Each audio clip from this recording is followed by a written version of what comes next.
তোমরা সবাই কেমন আছো? আমি তো খুব ভালো আছি। তো চলে আসলাম নতুন একটা ব্লগ নিয়ে। তো আমাদের বাড়ি মঙ্গলবার কালী পুজো আছে, তোমাদেরকে বলেছিলাম। তো কালী পুজোর জন্য এখন আমাদের বাড়িতে আলপনা ঠালপনা আমি আর কি দিয়েছি। তো তোমাদেরকে ছোট কিছু দেখাচ্ছি যে এই করেছি। তো বলো তোমরা কমেন্ট করে কেমন হয়েছে। এই দেয়ালে দুটো দেখছো, এই দুটো আমি করিনি কিন্তু, ঠিক আছে, পরে বলছি। তো তোমরা চলো দেখা যাক। টাটা। এটা হচ্ছে মায়ের স্থান। তো মায়ের স্থানে এই আলপনাটা আমি দিয়েছি। এর উপরে আমার পাশের বাড়ি একটা দিদি আছে, খুব সুন্দর দেয়ালে আঁকতে পারে।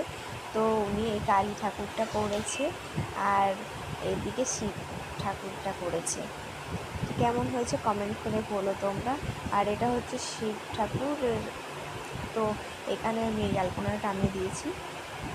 তো কেমন হয়েছে বলো। তো বন্ধুরা, তোমাদেরকে আবার আমি একটু মায়ের স্থানেরটা দেখিয়ে নিলাম যে কেমন। তো এদিকে মাঝখানে, মন্দিরের মাঝখানে গোল করে কিছু একটা আলপনা দিয়েছি আমি। তো এটা কেমন হয়েছে তোমরা বলো। নিউ ডিজাইন করে আর কি দেওয়ার চেষ্টা করেছি। তো ভালো লাগলে প্লিজ কমেন্ট করে বলো যে কেমন লাগছে তোমাদের। তারপরে আরও আছে, এটা বাইরে করেছি, মন্দিরের বাইরের গেটের সামনে করেছি। এটা কেমন হয়েছে বলো তোমরা। আর এটা চারপাশ দিয়ে লতা টেনেছি। তো কেমন হয়েছে এটাও কমেন্ট করে তোমরা বলো।